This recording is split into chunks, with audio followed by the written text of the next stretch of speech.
Check your kneecaps. Welcome inside Good Morning Football, presented by Old Trapper Beef Jerky. It's Friday, December 5th. I'm Jamie Erdahl. What shocked you so much about Check Your Kneecaps? Your kneecaps. It's Kneecap Friday. I love it, Yeah, Jamie. exactly. There was some nibbling that happened last night. This is Manti Te'o here in L.A. As always, in New York today, Jason Kabinda joining the very festive, the very zipped, the very snowflake-like Kyle Brandt. Kyle, tis the season, my friend. Your tree up is in your house, and the Lions are beating people on Thursday night. I got a box of holiday clothes that I take down once a year. I wear it, and then I put it back on the shelf, and you don't see it for a year. Is that like the 2025 Cowboys?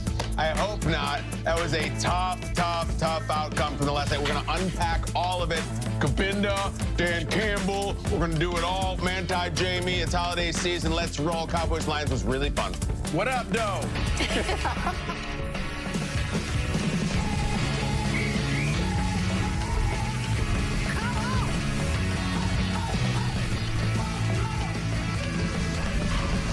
Welcome to Good Morning Football, presented by Old Trapper. That's right, TGIF on GMFB of Week 14. We wanted the game last night to live up to the billing. You know, it was quite headline-worthy. We were really happy for the Prime Video guys, and then it delivered. And we have certain beats to this show of you say hi, you say hello, I say the names, Kyle says something, the show rolls. Jason Kabinda, shout out to you for bringing the energy on the what up, though. Like, people don't normally do that, so well done for you. Everybody has their role. You always bring the energy. Kyle, the Lions brought what Dan Campbell wants best last night, which is just absolute ferocity and throwing points up on the board. Let's do it. We had over 70 of those points. Let's get into as many professional football entertainment. Afterwards, we're going to hear from Brian Schottenheimer and Dan Campbell. So we handle business, man. Go ahead. Wow. We know what we are, you know, well, I've said it all along. We can't worry about the outside noise. We're the ones who write our own narrative, man. We're the ones who know what we are and what it takes and why we've had some difficulties, but also why we're able to succeed. We know why. So, you know, it's about us and it's about how we handle our business, and we handled our business today. I thought they played hard, gave up too many explosives, and then, of course, you know, just couldn't. When we get a little momentum, we just couldn't get a stop. And so the complementary football wasn't what it's been over the last couple weeks. And when you play a good football team like this on the road, unfortunately, when you do that, it's going to be hard to win. A lot of emotion out of those head coaches last night. Rightfully so. Dan Campbell and the Lions, they came up with a desperate, much-needed win to stay alive in the NFC playoffs. This thing meant something for both sides. Now we know at least a little bit more about the trajectory the Cowboys might take. However, the Lions, man, they scrapped last night. Jason Kabinda, you know, people overuse this phrase, but for you, I will say it. You must have loved to seen it. You must have loved to watch that last night, Kabinda. What do you think about the Lions? Come on. I absolutely loved what I saw out of the Lions team yesterday. When I look at this game, obviously, two high-potent offenses going against each other. I knew it was going to be a high-scoring game. I think we all knew that. And the question was Detroit going to be able to keep up with what's been the #1 offense in the league in the Dallas Cowboys? And they did that. Now, what was the difference in this game? It was the turnovers. 2 picks by Dak Prescott, 1 Derek Barnes, 1 DJ Reed. Obviously, the punch-out with Jack Campbell, able to steal those extra possessions. Not only that, you keep Goff really clean in the pocket, and we get to see just how dangerous Jared Goff is when you keep him clean. 25 for 34, 304 yards, 1 touchdown. We sack Dak. He's under pressure all day. We get him 5 times. Everybody's been talking about who's opposite Aiden Hutchinson. Why don't we have another star guy on the other side? Well, we got Akwedi Muhammad, who went and registered 3 sacks last night. Had a huge game, so shout out to him. And not only that, but we won the field position battle. Tom Kennedy, one of my practice squad dogs that I was with when I played with the Detroit Lions. This guy's been on P Squad 6-7 years, have been called up sparingly, and when his number is called, man, he goes out there and balls out. 120 yards on kickoff returns, average 40 a return, and then another 21-yard punt return. I mean, it was just a very, very complete game. It wasn't completely pretty. It wasn't perfect, like Dan said, but they went out there and got the job done. That is such a win right there, Kabinda. You brought up Tom Kennedy because I had the same note about Tom Kennedy and his ability to put the offense in field goal position right off the bat. But you talked about 2 linebackers. Oh, let's watch these. Okay, this is Tom Kennedy. When Kabinda says P squad, for those of you that don't know, that means practice squad. So Those guys that are on practice squad during the games, they're usually in hoodies and a T-shirt on a sideline and not in a helmet and a jersey. So for somebody who is usually on practice squad to come up big, especially in the fourth quarter, 2 of those kickoff returns were in the fourth quarter, and that was how the Detroit Lions offensively were able to keep that point difference that I thought that they were able to sustain late in the game. Now, Jason Kubinda also did mention 2 names, and he mentioned Derek Barnes and Jack Campbell. I said on this show yesterday that in order for Kelvin Shepard, the defensive coordinator for the Detroit Lions, in order for him to pose a game plan that I thought that would work against this Dallas Cowboys offense, he could not run cover 1. He could not run single high. Kelvin Shepard understood the assignment. Did you know that last night was the least that the Detroit Lions ran cover 1, not only just this season, but in the past 2 years, which meant that he had help over those 2 wide receivers, George Pickens and CeeDee Lamb. So somebody else is on an island, and it's those linebackers that you see in this highlight. Alex Anzalone, Jack Campbell, and Derek Barnes. Jack Campbell had a day.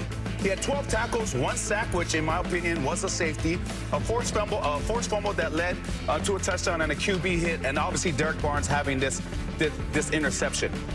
These men held it down on the islands that they were asked to hold down in the run game and in the pass game. Alex Anzalone being man coverage on Jake Ferguson all night long. He had no help.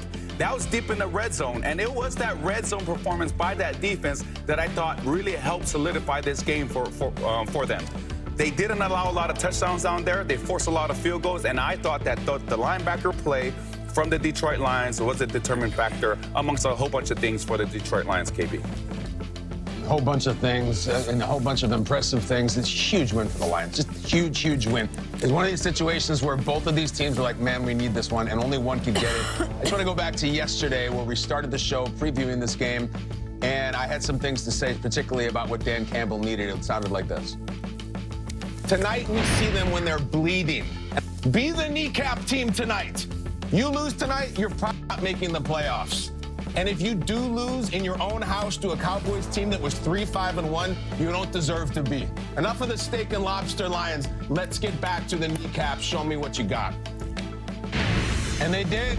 They did, guys. You can't say that we're the team that's going to fight and fight when you knock us down, and then on a night like that, when you need a win, have Dallas come in and slap you around again, and they did not. I'm telling you, they got those were grass-fed kneecaps. They brined those suckers overnight. They sauteed them. They put a little butter. Those were really, really, really good kneecaps for so many different ways. Very impressed with Dan Campbell, with the defense, with the offense. They had to score 44 points. And I don't know if it's just me, like, this team hits so different at home. The Lions just hit different. I cannot believe the team I watched last night was the team in Philadelphia I barely recognized a few weeks ago. They are so much better at home. Not just better, you can look up the stats. They just look like a different squad.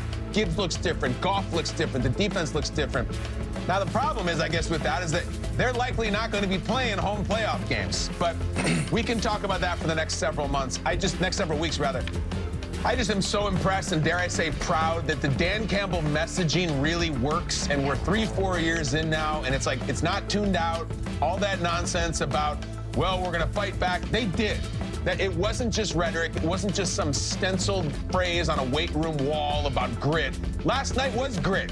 It's not enough to print it on the T-shirt. When you have a team come in that just beat both of the defending conference champions back-to-back, and everyone is palpably rooting for it to beat you, so the Cowboys are going to be in the playoffs, and the Lions said, screw that. You're going to take Jared Goff and Amon-Ra to the Amazon postgame, and you're going to like it. You're not getting Dak, and you're not getting Pickens. This is our house. This is Detroit. We just scored 44, and we are going to still get in the playoffs. I could go on and on. This could have been a bad night for the Lions. I mean, is there anybody who symbolizes the Lions more than Amon-Ra St. Brown? Do you know how difficult it is to be the heart of a team as a wide receiver? It's very difficult. How many guys in history have been the beating heart of a team at that position? I mean, Hines Ward, like, this is a very small club, and Amon-Ra went legend last night. Impressed with the Lions, proud of the Lions, Jamie. Yeah, go ahead. And you talk about Amon-Ra St. Brown. I'll just give you guys an example of what kind of dude this is. You talk about grit. You talk about what this team is really about. Amon-Ra St. Brown embodies all of that. And I'm telling you what, it is so easy for the rest of your team to embody the identity of grit, of toughness. when your best player is the embodiment of that exact word. I'll tell you a story, right? Yeah. I think it was my 4th or 5th year. I had just torn my PCL. I'd been on IR for about 3 or 4 weeks already. Amon-Ra, the game prior, he gets hurt, halfway tears a ligament in the ankle. I just remember it's an ankle injury. And just 2 days after that torn ligament, he's outside with me as I'm trying to come back. I'm running my 40s, my 50s, getting my knee back together. This dude's already outside, legitimately cutting. He's not in the hot tub, getting it warm and icing it down. He's outside trying to do everything he can to come back in the game. And for him to not only come back and play in this game and not be a liability, but be a big factor as to why they won, 6 catches, 92 yards, touch, like, that is the embodiment of a leader and a competitor. And Amon-Ra St. Brown, I mean, he's worth every single penny that Detroit Lions gave him. That's so cool. That's such a good story. Kabinda, well done, and way to reflect on it. He's just got that moxie about him. He comes out of the tunnel even with a bad ankle, and the Cowboys defense were like, crap, crap, he's out here. He's going to play. The Lions scrapped. Kyle, who are you scrapping with? I can't not see that video of you yesterday. You look pristine. You look all kept. You're great. You got a big old scratch on your forehead today, dude. What's going on? Yeah, all right, so you know me, I'm constantly adding to my medical chart. I can barely do my job at this point without getting injured. I just cut myself with a chainsaw a week ago on this. I have this scratch right here. I have another one here. I don't wear any makeup on the show, so you can straight up see it. I will tell you that last night I was working. I was at the University of Connecticut. I had to drive all the way up there. And I was working. I'm shooting a piece for CBS, the NFL Today, which will air on Sunday. And I'm not going to give it away, but let me just say that I was impersonating a current NFL head coach and one who gets really excited.